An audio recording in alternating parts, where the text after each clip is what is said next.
എന്താടാ ഈ ആഴ്ചക്കുള്ളിൽ വർക്ക് മൊത്തം ചെയ്തു തീർക്കണം. നിങ്ങളൊക്കെ എന്ത് ലക്കിയാണ്, ഒന്നും അറിയണ്ട.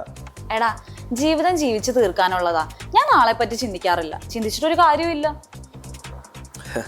അങ്ങനെ പറയാൻ എളുപ്പമാണ്, പക്ഷെ ലൈഫ് എപ്പോ വേണമെങ്കിലും മാറാം. എടാ, നീ അധികം ടെൻഷൻ അടിക്കണ്ട, എല്ലാം ശരിയാവും. ഹലോ, എപ്പ ആണാ? ഞാൻ ദേ വരുന്നു. എന്താണ് പെട്ടെന്ന് സംഭവിച്ചത്? നമ്മൾ കഴിഞ്ഞ ആഴ്ചയും കൂടെ കണ്ട് സംസാരിച്ചല്ലേ, നിനക്ക് കുഴപ്പമൊന്നും ഉണ്ടായിരുന്നില്ലല്ലോ. ഞാൻ നിങ്ങളുടെ അടുത്ത് പറയാഞ്ഞിട്ടാ. ഇതിപ്പോൾ എനിക്ക് രണ്ടാമത്തെ പ്രാവശ്യം സ്ട്രോക്ക് വന്നത്. ആദ്യത്തെ പ്രാവശ്യം സ്ട്രോക്ക് വന്നപ്പോൾ ഞാൻ വലിയ കാര്യമായിട്ടൊന്നും എടുത്തില്ല. ആകെ എനിക്കുണ്ടായിരുന്ന ടെൻഷൻ ട്രീറ്റ്മെൻറ്റിൻ്റെ ചിലവായിരുന്നു. അതുകൊണ്ട് ഞാൻ സേവ് ചെയ്ത് വെച്ച പൈസ കൊണ്ട് ഒരു ഹെൽത്ത് ഇൻഷുറൻസ് എടുത്തു. വലിയ എമൗണ്ടൊന്നും അല്ല, എന്നാലും എൻ്റെ ട്രീറ്റ്മെൻറ്റിൻ്റെ ചിലവൊക്കെ അതിൽ കവറായി പോയിക്കോളൂ. അതുകൊണ്ട് നിങ്ങളാരും ടെൻഷൻ അടിക്കണ്ട. നീ എന്താ ഞങ്ങളോട് പറയാൻ? ഞങ്ങൾ ഹെൽപ്പ് ചെയ്യില്ലായിരുന്നോ? നിങ്ങളല്ലേ പറയാറുള്ളൂ ജീവിതം ഒന്നേ ഉള്ളൂ, അത് അടിച്ചു പൊളിച്ച് ജീവിക്കണമെന്ന്. പക്ഷെ ഇങ്ങനൊരു സിറ്റുവേഷൻ വരുമെന്ന് എനിക്ക് നേരത്തെ അറിയാമായിരുന്നു. അതുകൊണ്ടാണ് ഞാൻ ഈ ഇൻഷുറൻസ് എടുത്തത്.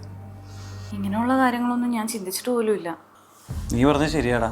ഇപ്പം എന്താ സംഭവിക്കണമെന്ന് പറയാൻ പറ്റില്ല. ഞാനൊരു ഇൻഷുറൻസ് എടുക്കുന്നുണ്ട്. ഞാനും ഒരെണ്ണം എടുക്കുന്നുണ്ട്.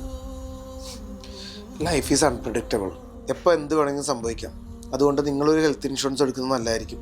എൻ്റെ ബയോയിൽ കയറി കഴിഞ്ഞാൽ 51+ ഇൻഷുറൻസ് ആണുള്ളത്. അതിലേതാ ബെസ്റ്റ് പ്ലാൻ എന്ന് വെച്ചാൽ നോക്കിയെടുത്തോളൂ. മാസം 300 to 400 രൂപയേ ഉള്ളൂ. 1 കോടിയുടെ കവറേജ് വരെയും കിട്ടും. 25% ഡിസ്കൗണ്ടും 30 മിനിറ്റിൽ ക്ലെയിം അസിസ്റ്റൻസും ഉണ്ട്. അതുകൊണ്ട് വൈകണ്ട, എത്രയും പെട്ടെന്ന് എടുത്തോളൂ.